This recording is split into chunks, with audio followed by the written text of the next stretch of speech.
So third day of the trip, we're up a little bit later this morning. We're actually getting ready to walk over and get some breakfast here at Cracker Barrel next door, but Wild Turkey doesn't open until 11, and Four Roses doesn't open until noon, and then we're only riding like 140 miles back into just barely back across the border in West Virginia. So getting a late start this morning, but not going real far, and then day 4 we'll actually get back to the house.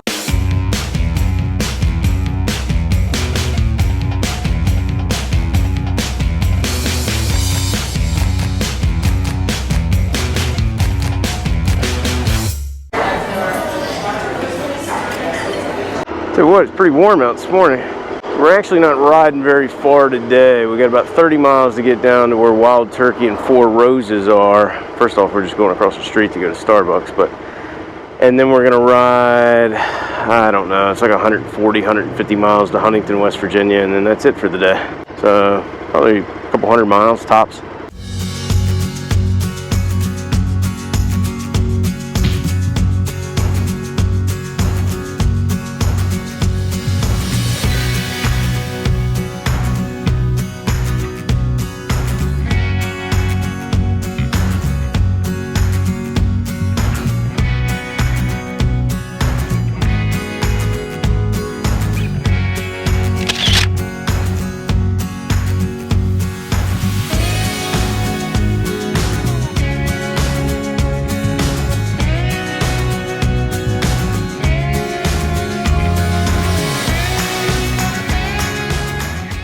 So we got here right when they opened at 11 this morning, or right around there, but the earliest tour we can get on is 12:30. So at this point we got a little over an hour to kill, but it is a premium tour, meaning we're gonna get to drink a little bit more.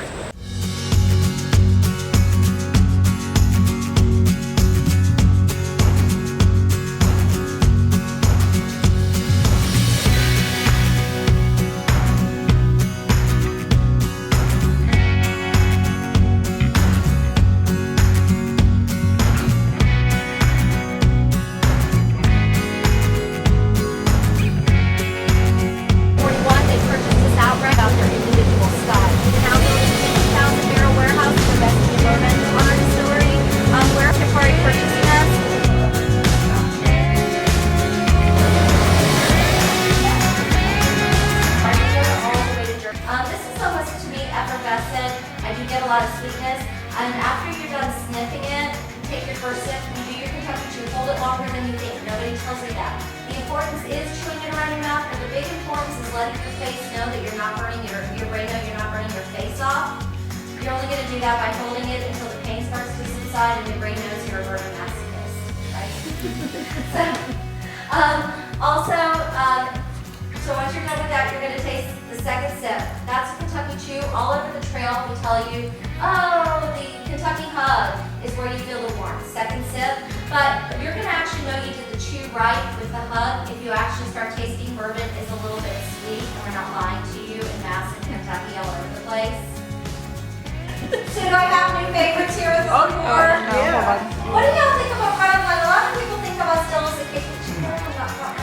God. It's a fun thing because that hurt us. Everybody's Dessert? You hate it? Kristen hates it.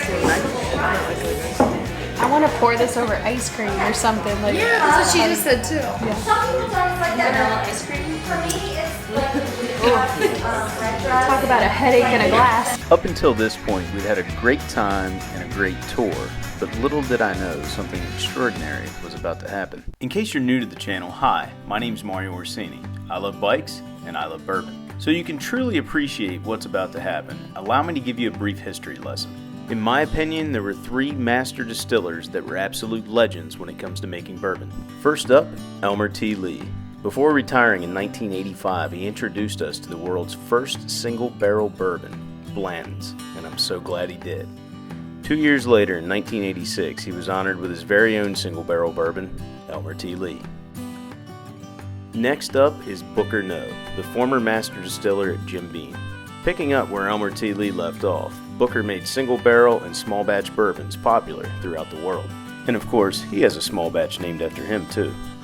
And finally, the last true living legend, the master distiller's master distiller, Jimmy Russell.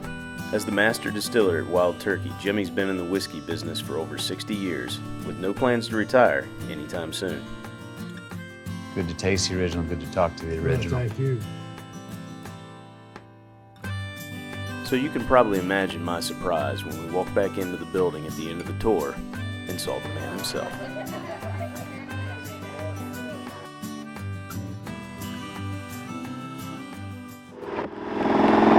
Alright, so we just finished up our tour here at Wild Turkey. Great tour, but how awesome was that? You get to meet the master distiller at the end of it. We just kind of got lucky with that. They said he and his wife may show up. They did. I didn't film everything. He told some great stories. Really nice guy, and he makes some good bourbon. So anyway, we've got about 5 miles to get over to Four Roses. We are hoping to get there in enough time to get a tour in. Their last tour is at 3 o'clock. It's 2 o'clock right now, so obviously we'll make it time-wise. But if they've already booked up all those tours, then we'll just be SOL. But it looks like the rain's not going to last long. There's just that one single cloud over top of us, so as it pours down harder. Oh well. Sky looks nice and blue down here. I guess Mustangs don't come with turn signals back in the 80s.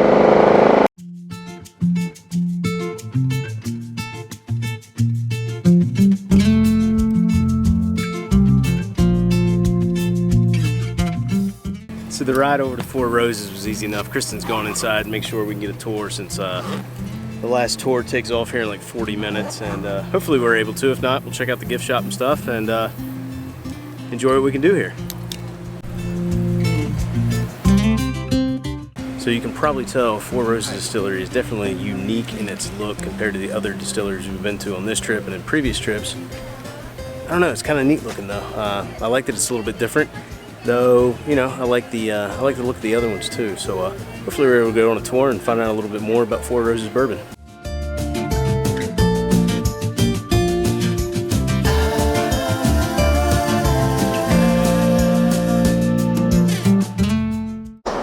Yes, we do all the same things you have to do as a distillery to make Untitled straight local whiskey. But then we do a few things that most distilleries don't. I'm Brent Elliott, Master Distiller at Four Roses. I'd like to welcome you here today. Four Roses is truly a unique bourbon. The trademark of Four Roses was first registered by Paul Jones in 1888. I want to add the rest of that mash on top. This is our doubler. The big top popper is our beer still. They're both 2 stories.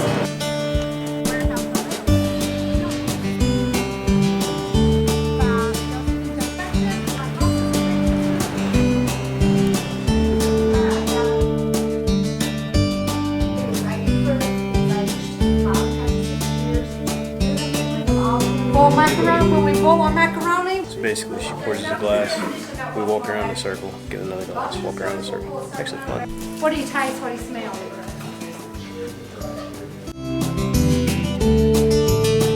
Alright, so we had a really nice tour guide back there in Michelle, good tasting. The tour, I mean, the only bad thing about the tour is they're not really making bourbon right now, so you don't get to see much of the process. Not that it's that much different than anywhere else, but it would have been nice to get inside some of the other buildings and check some things out. But, you know, if they don't start making some bourbon soon, they're going to run out here in a few years. And not to mention, they were saying there might be a possible union strike, so even once they get done their renovation and expansion, there might not be any distiller workers to work it. So anyway, we have about a 2-hour ride to get to Huntington, West Virginia, where we're going to be staying for the night. Might hit up a couple friends when we get into town. Then again, I might just lay low. We'll see. But temperature's definitely gotten up today. It's 91 degrees. It made that tour awfully hot, but some bourbon always well, I'm not going to say it cools you down, but what did Rail and Gibbons say? Bourbon tastes like a warm summer day. And Bourbon is easy to understand. Tastes like a warm summer day. that's exactly what today is. We're going to enjoy the rest of the ride today. We really haven't ridden that many miles so far.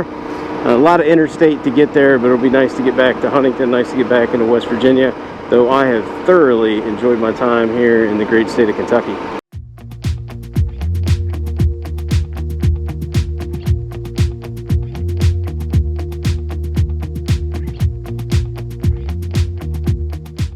We're going to make a super quick stop here in Morehead, Kentucky. to go ahead and top off the tank. The low fuel light kicked on just a few miles back, and we've got less than an hour to get to Huntington, but I'd really be pushing it trying to make it on this tank. What is this guy doing? There's nobody even in there. This is the same gas station I stopped at last year. You know what that means? We're already starting to get reruns on the channel. Gotta find some new places to ride.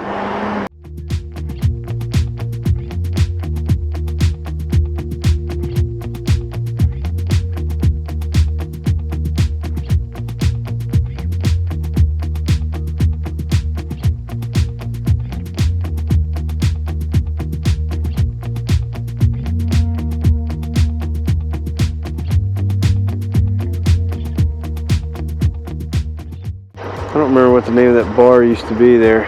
I know I almost ran over my biology professor one afternoon. He's stumbling out of there drunk into the road.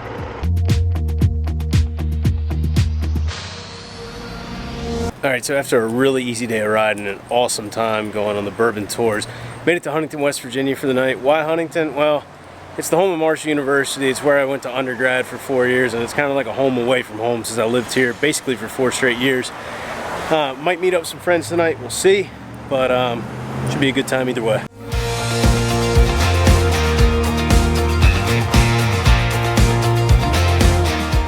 I want to see what that sign says because tomorrow their hours change. Muy gusto. It's a jalapeno on a steak.